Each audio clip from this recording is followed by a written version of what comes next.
Hi everybody, welcome to Module 11, Securing the Environment.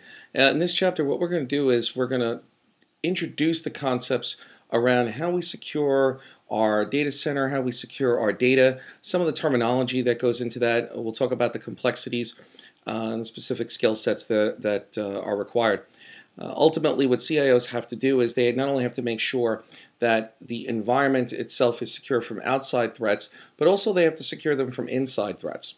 So we'll be taking a look at some of those tactics. We'll take a look at some of the tools that are actually used, and we'll talk about things like business continuity, what happens in the event of a disaster. So information security is a broad topic. You don't just secure the hardware, you don't just prevent the software from crashing. It is about securing the environment, securing the data, making sure that there are really three things that, and we use the acronym SIN, that we have secrecy, integrity, and necessity. And what that basically means is that the data is kept secret from those who shouldn't actually see it. Integrity refers to the fact that whatever the data is, it has not been modified. We are certain that it has not been modified by a malicious person. And necessity means that the data and the applications are available when required by either the customer or internal people. Any violation of those three is considered an attack. One of the most common attacks that you'll see on systems are what are called DOS attacks, denial of service. So our goal is to ensure basically that we have data integrity, availability, and confidentiality. And you can use the acronym SIN that I had just articulated in its place. And as well, we talk about business continuity. In the event of a disaster, what actually do we do? How do we ensure that our business will continue functioning, that our systems will continue operating? Hurricane Sandy kind of showed a lot of companies that they weren't adequately prepared. And we go through this time and time again where a natural disaster or other type of disaster occurs and companies just haven't been able to respond adequately. Then there's usually a push to ensure that it never happens again, only to have it actually happen again because other priorities seem to emerge. So some evidence for these threats, and you can see that the percentage of threats has changed. This is a report from the Computer Crime and Security Division of the FBI and CSI, Computer Security Institute. This goes up to 2006, and it's hard to get a little bit more updated data, although it is possible. And what you see is the number of viruses. You'll see denial of service attacks, financial fraud, telecom fraud. There are a number of attacks that occur within an environment, and they all do different things. Some are designed to be disruptive, others are designed to access data, others are designed to actually sit in, wait, and then manipulate an environment during a particular time. What's important to understand is if we talk about threats, external threats, such as terrorism, one of the things that will happen is you might see a cyber threat coincide with a physical threat. One might be the diversion for the other. You have a couple of videos that I put on the Blackboard, and I'd encourage you to take a look at that because it kind of goes through kind of some of how these things might operate. So again, like I mentioned before, there are three primary categories which we label as SIN. Secrecy, which is ensuring that the information is hidden from those that it is not intended for. So here, we might use technology such as encryption. We might encrypt our data to prevent anyone who does not have the key from seeing it. We might also prevent access to systems. That might be a secrecy type of response. Integrity is ensuring that the information is unchanged except by those who authorize it. Now, there may be a component of secrecy in on this, but even if secrecy wasn't, if someone was able to get the key or have the key, they might not be authorized to make a particular change, or they might not be authorized to insert a certain record. You might see this in a financial institution where someone begins to insert records into a database. They're ultimately changing the integrity of the system.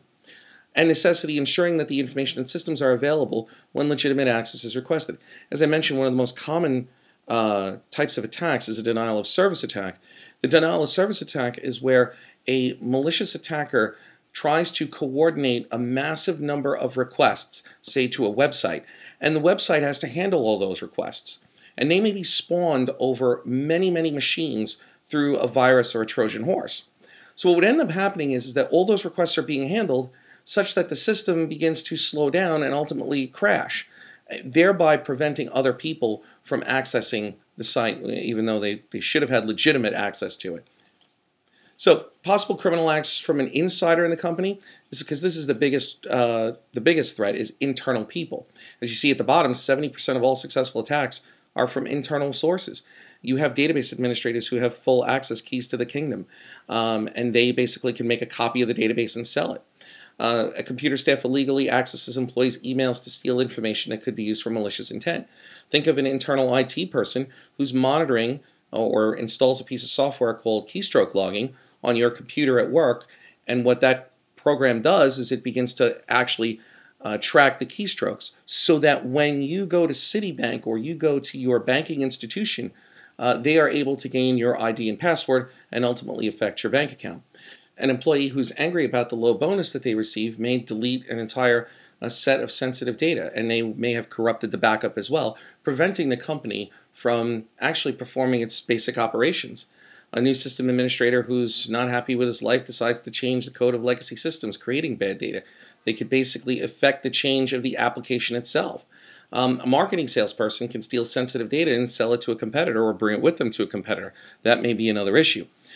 Threats are getting more sophisticated, and basically this is a cat and mouse game.